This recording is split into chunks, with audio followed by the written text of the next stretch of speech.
Assalamualaikum dan selamat sejahtera. Kali ini saya akan kendalikan satu program untuk guru-guru. Saya akan fokus kepada apa yang dipanggil pedagogy for HOS ataupun pedagogi untuk menerapkan HOS. Dia tak sama dengan pedagogi yang biasa diikuti oleh kebanyakan guru. Pedagogy for HOS ni mengandungi tiga jenis pedagogi. Satu dipanggil problem solving untuk mathematics. Satu lagi ialah thinking based learning untuk semua subjek termasuk matematik. Of course ada lagi satu yang mengenai thinking routines. Tadi dalam program saya kira saya boleh bagi lebih kurang 4 jam lah, dengan yuran yang sangat special. Yuran saya namakan ini yuran COVID. Lalunya yuran macam ni 4 jam ni saya charge RM80, RM70 atau RM90. Tapi kali ini yuran COVID khas untuk guru-guru. Jadi yuran ni ialah hanya RM20 saja untuk setiap guru, ya. Saya nak bagi peluang seramai-ramai cikgu untuk attend course ni.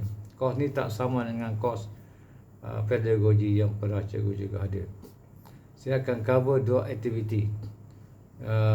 Pertama ialah aktiviti untuk membina critical thinking, menerapkan pemikiran kritis dan kreatif ke dalam kandungan pengajaran. Satu lagi aktiviti ia berkaitan untuk menerapkan micro and micro analysis dalam pengajaran. Very interesting. Yang kedua-duanya very interesting. Of course, kalau program sebenar ambil masa lebih kurang 2 hari, itu program stage 1, tapi ini program pengenalan. So untuk program pengenalan ni saya bagi 4 jam. Dan dalam 4 jam ni, bila cikgu keluar nanti, cikgu akan dapat ilmu yang sangat baru, pengalaman yang sangat baru dan membantu cikgu dalam PDPR nanti.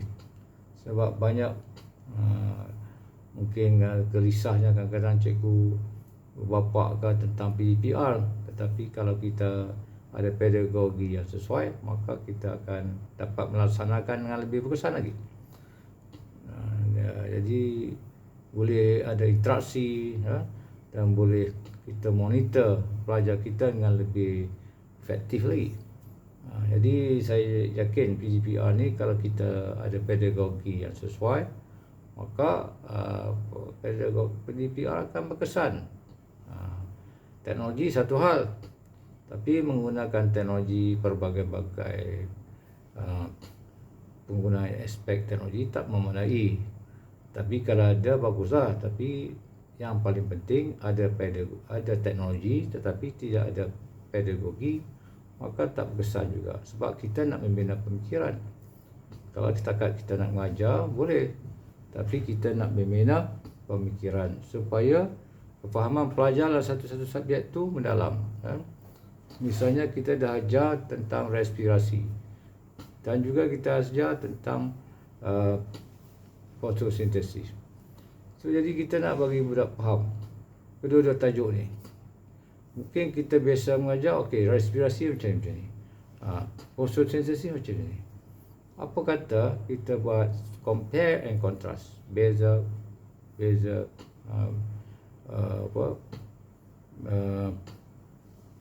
apa dia panggil dalam bahasa Melayu, compare and contrast ni, beza upaya, ya. Banding beza, maaf. banding beza. Kita nak tahu macam mana kita nak buat banding beza sebenarnya supaya budak terfaham. Nanti saya cakap kasar, ya. Bukan saja banding beza ni hanya cari persamaan dan perbezaan. Nak kena cari persamaan, perbezaan pula di segi apa, ya.